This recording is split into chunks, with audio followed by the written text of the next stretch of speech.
What is up, my dudes and dudettes? We are back. Now we're taking a break from building the van today and hanging out inside by the nice warm fire because it's actually been pretty cold here lately and raining quite a bit.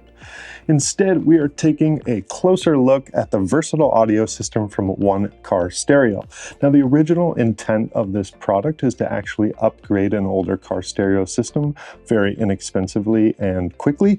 You would mount this on the top of your dash. You can connect to it with Android Auto or Apple CarPlay, and then you would Bluetooth or connect an auxiliary cable to your car stereo system and use this to play your music and navigate instead. Now for us, we're looking to use it in kind of a different application. You may be familiar with some of the commercial vans like Storyteller Overland and Revel. They come with a little Beats pill or a JBL Bluetooth speaker.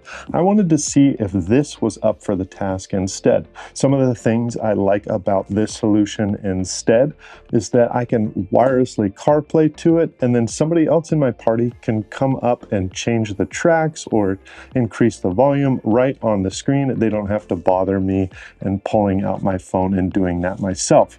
The other thing that I like about this is you can screencast directly to it. So if the little man in the back seat is getting a little rambunctious, I can turn on some Coco Melon to calm him down.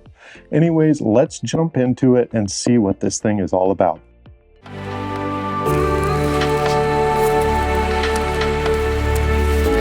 Inside the box, you'll find some packaging. Don't need that anymore, and the actual screen itself. It's a 6.86-inch 1280 by 480 pix IPS LCD that runs on 5-volt DC and pulls less than 3 amps. It tilts forward and back in the housing plus or minus 15 degrees to adjust your viewing angle when mounted to the dash. To mount on the said dash, there's a twist lock base with pre-installed VHB adhesive to stick it down. It also ships standard with a 1080p rear view camera with a 19.69 foot cable, long enough for most cars but not a Sprinter van. The camera can be opened with an app on the screen or by tying the red wire into your reverse brake lights. Also included in the box is a 12-volt DC cigarette lighter to USB-C adapter with a healthy length of cable attached to it, and then a 1/8 to 1/8 auxiliary adapter for audio out.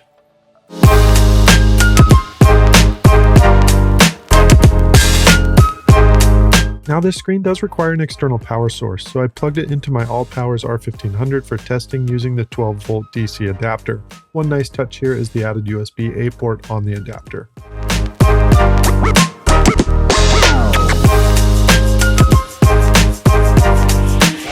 Connecting to the screen on iOS is quite simple. You simply open up Settings, Bluetooth, and then look to connect to Car Kit Dash and then 4 numbers. The pairing request will pop up, and if you need instructions at any time, they are built into the screen itself. You can choose to sync all your contacts and favorites to the device at this point, and then simply connect to CarPlay. I left this connection in real time so you can see how long it takes. Once CarPlay is up and running, it's pretty standard. I jump straight into Maps to see screen responsiveness. It's not the best, but also not the worst I've ever used. There's a little lag on drags and sometimes some missed clicks. But overall, for the price point of this device, I'm pretty satisfied.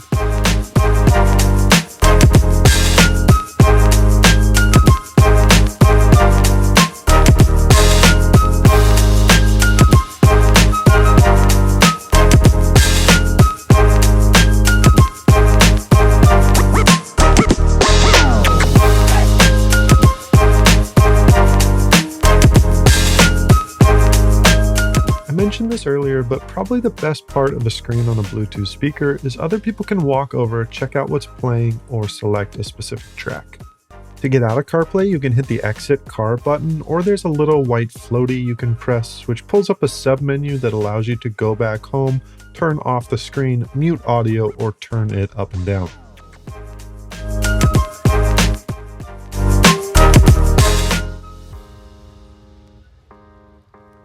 Unfortunately, AirPlay seems to be just screen mirroring. The instructions for setting up, again, are on the screen. That's a really nice touch, being able to self-service like that, but I was really hoping it was traditional AirPlay where the controls move to the device you are AirPlaying to. I'll try to reach out to One Car Stereo to see if they have a comment on this. I tried and tried so many times to get it to work, but it just wouldn't. The supplied rear camera shoots in 1080p. Night performance is not great, but it works decent enough for the daytime. You You can flip and rotate the image in the settings menu. In a van, it might be nice to be able to mount it so you can check on a baby or the kids in the back seat through this thing, as unfortunately the cable is not long enough to make it all the way to the back. Play royalty-free music.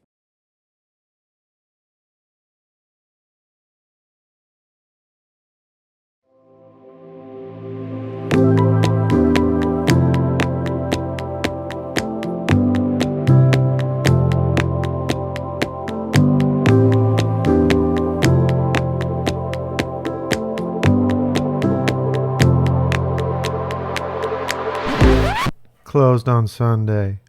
Not sponsored by Chick-fil-A. Yet. Well, my friends, that wraps up another video. We hope you enjoyed our in-depth look at the versatile audio screen from One Car Stereo. Now, I'll admit that this product market is a little niche and narrow, but overall, this actually fits the bill quite well if you're looking for a product in this category. This would be if you had an older head unit in your vehicle that didn't support Android Auto or Apple CarPlay, and you didn't want to mount your phone up in front of the driving experience. This is a low cost and versatile solution, which means that it can be moved from car to car or place to place without having to commit to an installed head unit and all the trouble that goes along with that. Now, there are some nuances to the CarPlay. You saw that when I searched with Siri with my voice, that the Bluetooth actually routed back to these internal speakers instead of staying connected to my head unit. But overall, the experience is quite good. The touchscreen is responsive, the apps load quickly, everything works quite well if you're using it in that specific use case. For my use case, where I wanted to use this as a replacement for a Beats Pill or a JBL speaker, the main constraint is that it doesn't have its own internal power supply. You always have to have this connected to power for it to function. I would say if this had a battery that lasted 2 to 4 hours and this little base wirelessly charged it when you hooked it back to it, it would actually work quite well. And I like the idea of having this immersive screen on a little Bluetooth speaker because people can come up to it, change the tracks, see what song is actually playing on the device as well, and they don't have to find me and ask me to do those things if my phone is connected to it. The backup camera is pretty decent. It is pretty low resolution and it's not going to work in low light situations as well. They do have a low light add-on that you can buy separately. Overall, the price of this unit, I've seen it as low as $143 and as high as $219. So depending on where you get it and what promotions they're running at the time, it may be a better or worse value for you in that situation. Anyways, if you enjoyed this video, please give us a thumbs up. It really does help us out. If you have any questions or comments, drop those down below.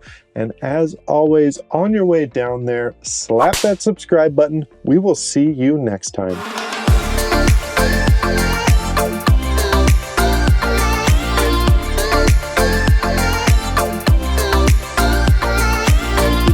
Here, but you're not going to bump everyone's nuggets around the campsite area. Older tape deck or, yeah, I don't know, aging myself tape deck. And raining quite a bit, lady.